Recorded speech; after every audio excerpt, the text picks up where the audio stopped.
optamos por algo que el padre Quentenis mismo, cuando regresó en 1965 del exilio, él habló de que era necesario que nosotros nos sumergiéramos, decía, en la historia de Schoenstatt, que nos apropiáramos existencialmente de esa historia. Que había que usar una palabra difícil de traducir en castellano, Nachvollzug der Geschichte, o sea, una reactualización vital de la historia de nuestra familia. ¿Se recuerdan ustedes?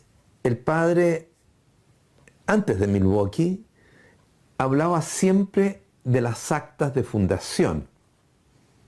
La acta de prefundación, 1912, el acta de fundación, 1914, después venía la segunda acta de fundación, que el padre la escribió en Suiza en 1936, y después las pláticas que él dio en el campo de concentración de Dachau en 1943, que después se recopilaron, se escribieron. Siempre hablábamos, nosotros cuando entramos a Schoenstatt, siempre lo único que escuchábamos es: lee el acta de fundación, estudia el acta de prefundación, etcétera, etcétera. Sin embargo, cuando el padre Quentenis está en Milwaukee, él empieza a enseñar otra manera de ver la historia. Las actas son documentos súper importantes, que nos vamos a estar citando acá también nosotros. Pero él empezó a hablar de los hitos de la historia de la familia. ¿Y qué significan los hitos? Son momentos de gracia, de condensación, por así decir, de gracia. El padre decía de irrupción de lo divino en lo humano, donde lo humano ciertamente tenía, como todo en Schoenstatt, un lugar importante. Pero más importante era que Dios había actuado de forma especial y que había marcado a Schoenstatt con algo especial, que es válido para siempre. En este periodo de fundación, podría decir que el periodo empezó antes ya del 12, pero tomemos del 12 preacta o fundación, 18 de octubre, hasta la muerte del padre en 1968, es todo el periodo de fundación. Este periodo de fundación, esta historia, ¿cómo la hizo el padre? ¿Cómo fue andando el padre?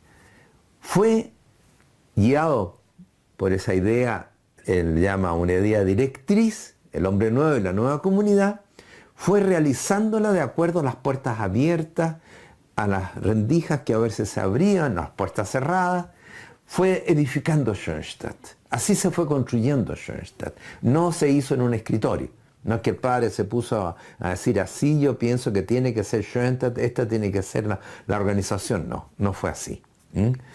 Hay fundadores que lo han hecho así. Santo Domingo de Guzmán, por ejemplo, él tenía todo listo antes, digamos. Y después se fundó. Acá no. El padre tenía algunas cosas así listas y bien claras. Pero la realidad concreta, cómo iba a ser Schoenstatt, eso lo fue mostrando Dios a lo largo de la historia. Y en ese desarrollo histórico hay momentos densos, por así decir, momentos más importantes, que van janolando esa historia. Tal vez si yo les nombro una imagen o una comparación, ¿qué es la historia de salvación? La Buena Nueva es un libro, es una doctrina. No, es mucho más.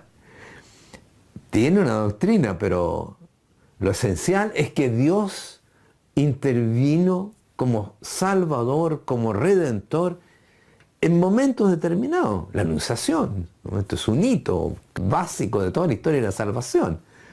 O el gran hito, por así decir, de pasión, muerte y resurrección de Cristo, el misterio pascual. Otro hito. ¿Se fijan? Y en esos hitos se define lo que es el cristianismo. Y si nosotros queremos adentrarnos en la vida de Cristo, en la historia, en el acontecimiento de salvación, tengo que adentrarme en estos momentos. Y lo escrito nos ayuda a comprender. Lo escrito nos ayuda a entender el sentido, el contenido de esta buena nueva. Como dice el Papa Benedicto XVI en su encíclica Deus Caritas es al inicio, él dice, el cristianismo no es una doctrina, es un acontecimiento, es algo que pasa. Bueno, igual para Schoenstatt. Schoenstatt es algo que aconteció, fue un acontecimiento histórico. Y ese acontecimiento histórico continuó. Y en un momento dado, posteriormente, pasó algo más importante que profundizó, que trajo a luz, algo que estaba en germen de todas maneras al inicio. Y aquí hay algo que también es importante decirlo ya. Si nosotros tomamos de nuevo la comparación con la historia de salvación y Schoenstatt, ¿se recuerdan ustedes cuando el Señor resucitado se acerca a estos dos caminantes, discípulos de Emaús? Estaban apenados porque se había venido abajo todo su sueño, ¿no es cierto? El Señor había muerto, el Salvador, estaban por el suelo. Y el Señor le dice, bueno, ustedes cómo no entienden, y les empieza a explicar, desde esa vivencia última, le empieza a explicar lo que decían los profetas, Isaías, etc. El Antiguo Testamento se entiende a partir del Nuevo Testamento. Algo semejante pasa en Schoenstatt. El contenido, la trascendencia del 18 de octubre de esa alianza en el santuario, la entendemos en plenitud después del 20 de enero y del 31 de mayo, ¿no es cierto? Esto es bien importante. Queremos nosotros asumir Schoenstatt y responsabilizarnos de entregarles a otros Schoenstatt. ¿Qué es lo primero que tiene que pasar?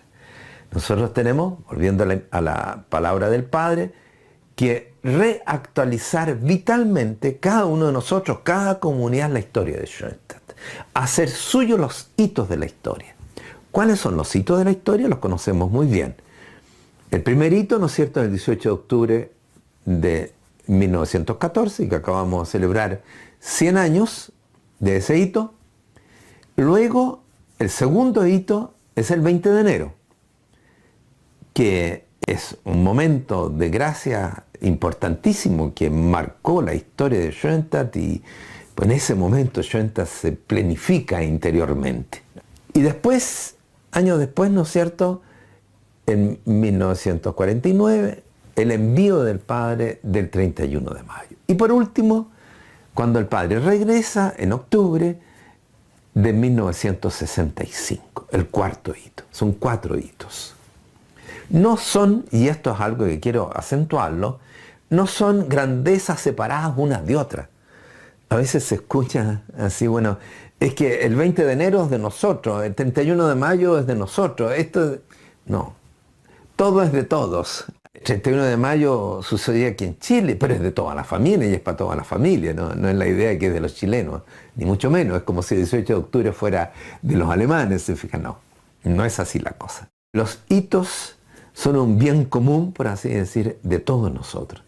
Y estamos llamados a revivirlos, no repetirlos. Porque uno podría decir, bueno, vamos a hacer memoria, entonces vamos a recordar ahora el 18 de octubre, todo lo que pasó históricamente, qué sé yo, se va a revivir. O vamos a celebrar en algunos años más, ¿no es cierto?, el 20 de enero, entonces se va a recordar todo eso, se va a hacer con videos, con películas, qué sé yo cómo.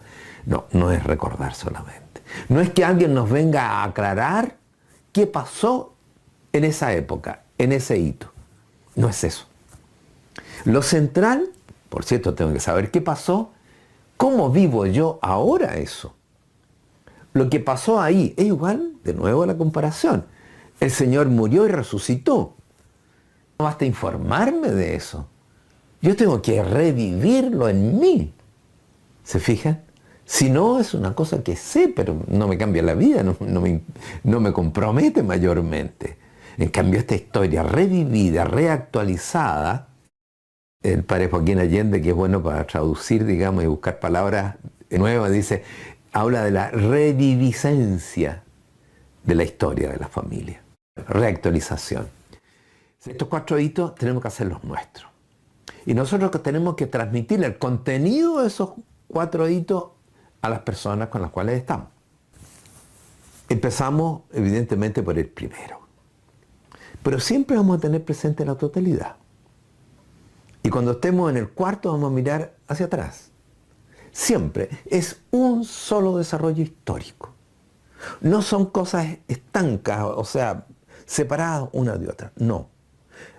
Es un solo proceso histórico.